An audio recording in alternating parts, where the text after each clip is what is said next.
Hey guys, welcome to another DBMS tutorial. In today's DBMS tutorial, we'll be learning about keys in RDBMS. So let's get started. First, we'll look at a simple example so you get the basic gist of what keys are. Alright, so let's say we have got a table over here, and in this table we have got the information about accounts and their information. Alright, now each row, as you can see, is a unique combination of information that is related to each other. All right, so let's say we have got over here account number 12312, and that account number belongs to the account holder Rahul. His age is 23, and the branch in which the account is Delhi, and the balance of that account is 5,000. So all this information is related to that one account, and it is a unique combination. Now how do you differentiate each of these rows from other rows?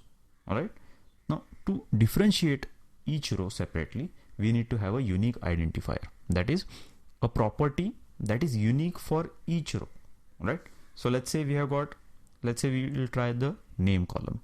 Now there can be two people with the same name, right? For example, over here we have got a Sam over here.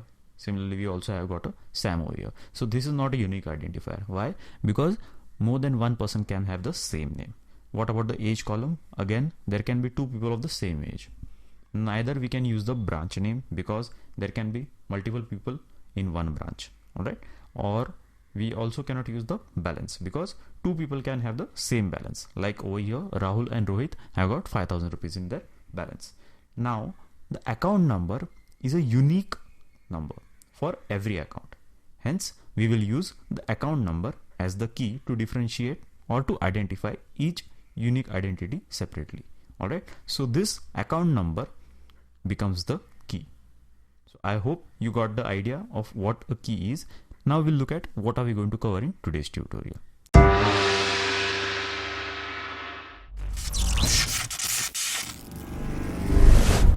Alright, so first thing, we'll learn what are keys in RDBMS. Now I gave you just the idea of what keys are.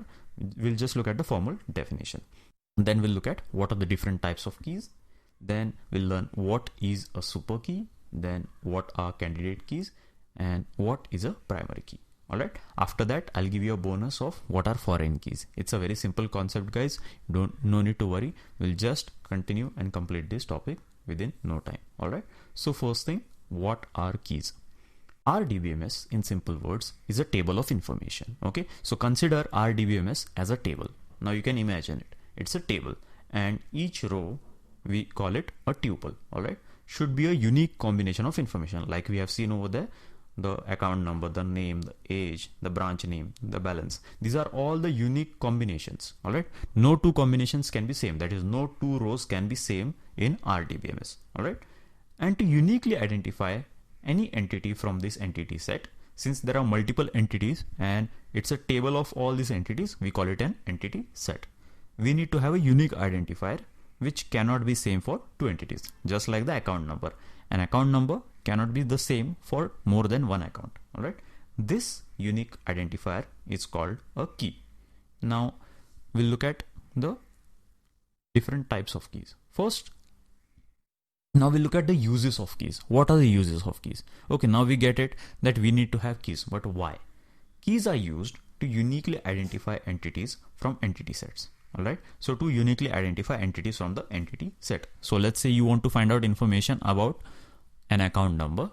You need to have a key to find where is that account number in the whole table.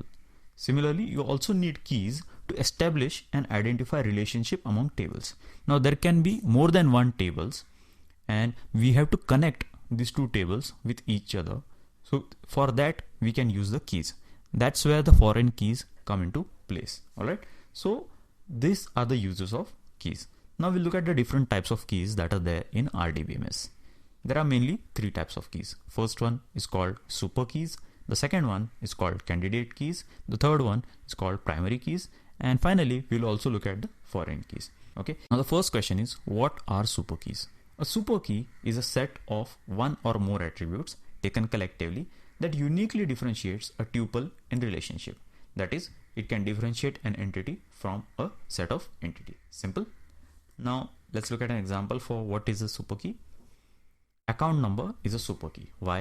Because it can differentiate each entity differently, as every account holder has a unique account number. Also, any superset of account number, for example, let's say we have a superset or a set of account number and name. This also works as a super key. Why? Because account number itself can differentiate and identify uniquely each entity, but a combination of account number and name can also do the same thing. All right. So this is called a super key. Now let's look at the candidate key. Now what are candidate keys? Now as we have seen, super key, one of the component can identify the entity uniquely by itself. So super key can be a single attribute or a set of attributes. All right. Now what are candidate keys? Candidate keys are set of attributes whose subset cannot on its own be a super key. That is, just a single subset of that key combination cannot identify the entity uniquely. You need to have the whole combination so that you can identify the entity uniquely. That is what a candidate keys are. All right. Now let's look at an example. Let's say over here we have got a table of student names and their information. All right. So first we have got the student roll number, then we have got student name, student address, and class. These are the 4 attributes, and then we have got 4 different students over here of class 5th. Now you imagine, what is a super key in this case? A super key in this case can be student roll number. Why? Because it is unique for each student. All right. And also any superset of student roll number with either student name or student address or class can also be a super key. But what about candidate keys? Can student name be a candidate key? No, on its own it cannot be. A candidate key must be a set of attributes. All right. So let's see which set of attributes can form a candidate key. Let's say student name and student address. Can it be a candidate key? Yes, it can be a candidate key. Why? Because no 2 students will have the same name and same student address. All right. So this is a candidate key. What about student name and class?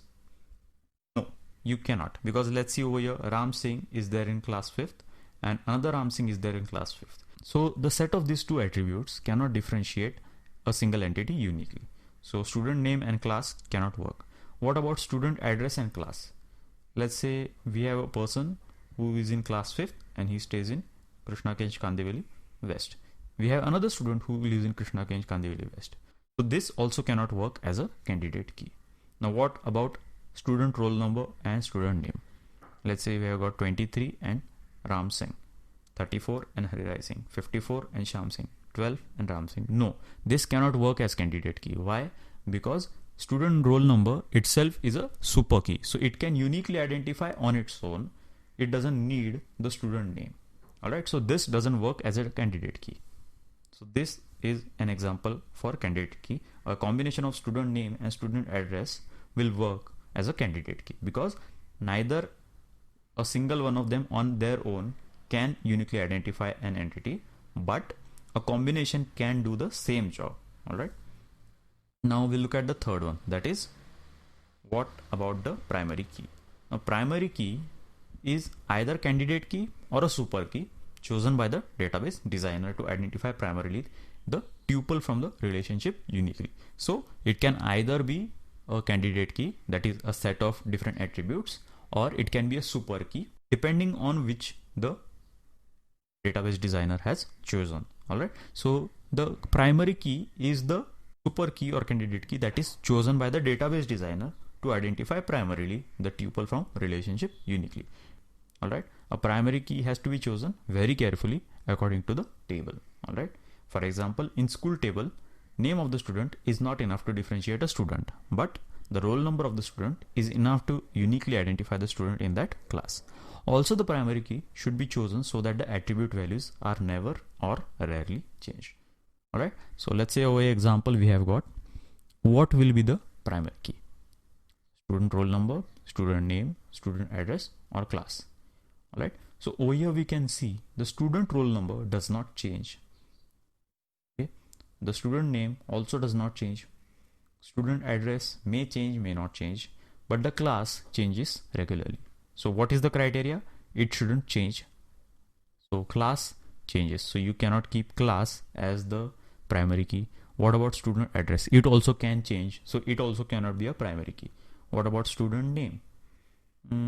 There can be more than one student having the same name. So you cannot use student name itself as the primary key. Okay. So we need to use student roll number as the primary key. Okay. Or yeah, I think that is the best option. You know why? Because let's say we use student name and student address, that is these two candidate keys. If we use as the primary key, what is going to happen? Let's say the student address changes. Okay, we don't want the primary key to change frequently. All right, hence we will use the student roll number as the primary key. All right, so this was the primary key. Now what about the foreign keys? This is the bonus point for you. Foreign keys. Foreign keys are attributes that are primary keys in one table but are also added as attributes in another table to create a relationship between the two tables. Let's say, for example, every employee works for a department, all right, and a company has multiple departments. But we cannot add all the attributes of department in employee table as they are attributes of department. Okay, those attributes of the department cannot be added in employee table. Hence, what we have to do is we have to have different tables, that is attributes of employees in one side and attributes of the departments in another table. But we need to show a connection between these two tables. Now to show this connection, we need to add one attribute or one key that is primary key in one table but can also be a attribute of that another table. Okay, let's say we have got over here 3 people. Okay, these are the 3 employees and these are 3 different departments. All right, now we have got attributes of the employees over here: employee ID, employee name, employee salary, and department ID. Whereas the departments also have different attributes, that is department ID, department name, and department capacity. Now as you can see over here, employee ID becomes the primary key. Why? Because it is a unique identifier. Also the department ID is a primary key for the department table. Now we will use the department ID as a foreign key in the attributes of the employees. Why? Because every employee works for a department, correct? And every department has to have a unique ID. So that is how we do the connection between these two tables. That is, we add the department ID, which is the primary key of the departments table, as an attribute for the employee table. Okay, now you can see, let's say we have a person who works in IT department, and let's say the ID for IT department is 3. All right, so we have got a person named Jignesh who is working in department ID 3. Now you can go and check which department is that in the department table. Just go and check for department ID number 3. You find it is department is IT. All right, so this is how we make connections between two tables which have different attributes. All right, so this was foreign key, and you can use foreign keys to find different useful information. Let's say you want to find out what is the amount of salary that is given in, let's say, marketing department. All right, currently. Okay, so total expenditure of marketing department is how much? Okay, so what do? You go and check marketing department's ID is 1. Okay, now you take that ID and you go to the employee table and you search for all the employees whose department ID is 1. Okay, you find 2 people, Ramesh and Krishna. All right, now you just add their salaries, that is 20,000 and 25,000, that is 45,000. So total expenditure of salaries in marketing department is 45,000. This is how you get information by adding foreign keys and connecting two different tables that have different attributes. So that's it for today, guys. Thank you very much. So that's it for today, guys. Thank you very much for watching. If you have any queries, feel free to ask them in the comment section below. If you have any suggestions, please write them in the comment section below. If you like the video, please share it with your friends and subscribe to my channel. Thank you very much.